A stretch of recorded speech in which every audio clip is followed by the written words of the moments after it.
All right, man. Shout out this Bizzie Monroe. You're listening to Jigga Juice. Shout out to Tomer Gersherman. Keep listening. What up, everybody? I'm here in Harlem with an upcoming MC, someone that I'm proud to be taking under my wing. I want to say what up to Bizzie Monroe. What's up, man? It's Bizzie Monroe. How you doing? I'm good. How about you? I'm great. Great to be here. Welcome to Jigga Juice. Welcome. Thanks for having me. For sure. I believe in you. And you know what? Before we say anything, maybe we can tell the listeners how you and I even met. We actually met in New York at Sway in the morning on Sirius XM Shade 45 Radio. I was doing a interview and a freestyle cipher, and I ran into you after that, and we hit it off from there. Exchanged cards and chopped it up. I just said I definitely want to do the interview on Jigga Juice and just spread the music, spread the conscious rap out there because I really have something to say, and I really I like the energy you gave off, and yeah. Appreciate that. But let's go even further back. I mean, what brought you to Sway in the first place? Or who brought you to Sway in the first place? Oh, well, I actually did this cipher on 16 or Better by Jack Thriller. And the top 3 winners of the cipher were able to go on Sway in the morning. So basically I had to enter this audition. I won the auditions, and I had the cipher. I won the cipher. I was one of the top 3 artists. It was me, Jay Ness, and Cash Cow. So we were the 3 top winners, so we all got to go on Sway. And what did Jack Thriller tell you? Did he tell you like what he saw in you, why he thought you were the one that needs to be on Sway?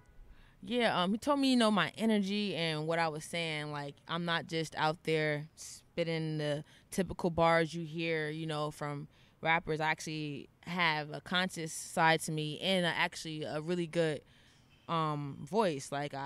So he heard that and he said, I think you deserve it, especially out of all I'm a female and I'm out here representing for the ladies. There's not a lot of, females out here in the game at all. Underground either, trying to come up. So I guess he saw something in me, and in the room they're like, yo, this girl, she's spitting harder than the dudes. Like, she's spitting harder than the boys. So, once I came out there and did that, it was a wrap. He had to choose me. You mentioned female MCs. Who were your inspiration, the female MCs who inspired you? The female MCs that inspired me, first and foremost, would be Lil' Kim. Big Kim fan growing up. Then I would have to say the next would be Lauryn Hill, and definitely Eve. Jill Scott, I look at her as an MC, but I think the most prominent was Kim. Kim had a big influence on me growing up. I remember this one song, it was called Shanice, and like it was different. Like, she had a little girl in it, like actually rapping on it. And I would always pretend like I was a little girl rapping, you know what I'm saying? It was just real cool. I like how she just did that whole layout for that song, and I just liked her bars. But Eve as well, like Love is Blind, you know what I'm saying? And she had real songs that you can actually relate to that, I would, as a child and like growing up, wanted to be like. So I'm like, those are the rappers that I looked up to as female MCs, and I just want to bring that back. I feel like hip-hop is missing that today. We don't really have that out there from the females anyways. Not even the males, honestly. True, but by the way, I mean, if you say female conscious MCs, then how about someone like MC Light, for example? Right, yeah. Honestly, I'm going to be, completely honest with you. I know this is probably bad or kind of sad. I don't really know much about MC Light. I was never an MC Light fan. I never listened to one song. I've heard of her great influence on hip-hop, and a lot of people tell me a lot of great things, and, I hear so much great things about her, but I never actually took the chance and listened to anything of her. But, I do, respect her because of everything I heard, but I'm not going to sit here and lie, like, she was one of my influences, like. But I couldn't tell you if she was a conscious rapper or not. I just know that I heard a lot about her, but I don't really know anything about her. And what about male MCs who inspired you from the male MCs? Tupac Shakur.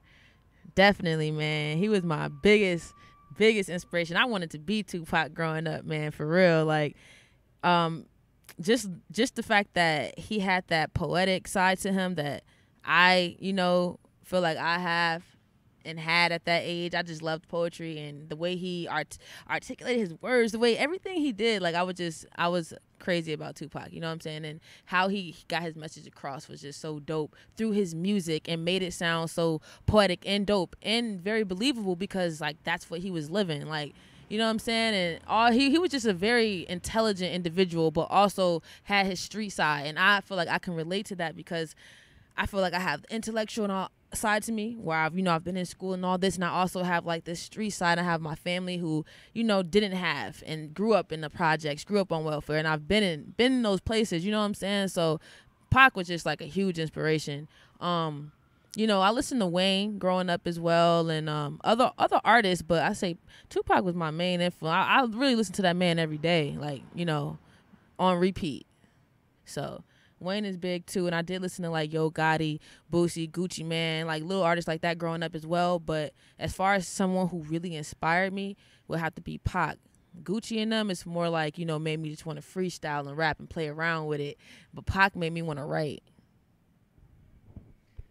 And the first video, like the first things that you have on YouTube now, these are like you said, it's mostly you, I guess, playing around. But we're gonna hear now in just a bit a different side of you, like the more conscious side. So that was the side that was more inspired by Tupac.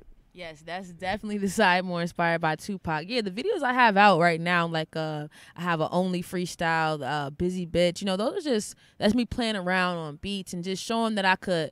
Showing my I guess my wordplay, showing that what I could do on the beat and I could play around. But, now as I'm getting more serious in my career and like, I'm really ready to, show the world what I could really do. You know what I'm saying? That I don't just play around with the raps. I actually have something to say. So now you're going to get to be able to hear some of the bars like you heard on Sway. You know what I'm saying? I think part of the freestyle got cut off on the actual YouTube footage, but if you listen then and hear back, you can hear what I really said. I'm gonna drop an actual freestyle of those first bars, some conscious rap, and I'm dropping a lot of conscious material at the for the rest of this year and starting next year. So you'll hear a lot of that Pac inspired music. You know what I'm saying? Definitely, I'm looking forward to it. But you mentioned the Only Freestyle and I saw it and I like the way that you actually, brought out the whole sexuality issue about, I guess, sexual preferences. Because I don't see a lot of that in hip-hop. And you just brought it out there and you did that and you flipped the whole song. So I think that was a brave move. What were the responses to it around you? Honestly, the responses from that track were all pretty much positive feedback. A lot of people just tuned into the bars, and it was a very kind of sexual song. So I got a lot of everything was pretty positive though. I think it was a brave move. I don't typically put out my sexual orientation through tracks. I don't feel like it's something I need to actually put out there. I also don't feel like it's something I need to hide. It's not something I'm hiding every day. Why I'm gonna hide it on a rap? I'm gonna rap about what I am, what I live. You know what I'm saying? So that, as far as a brave move, that's just life. You know what I'm saying? And the feedback, I didn't get any negative feedback. I'm pretty sure people are gonna have their everyone's going to have their opinions. I'm going to have people that are not going to like some of the things I say. And, my music is not for everybody to be listening to. It's for people who want to listen to it. So, if you don't like what you hear, you don't got to listen. You grew up to a father who's a known figure for every sports fan, Latrell Sprewell. So, was there any expectations for you to get into sports?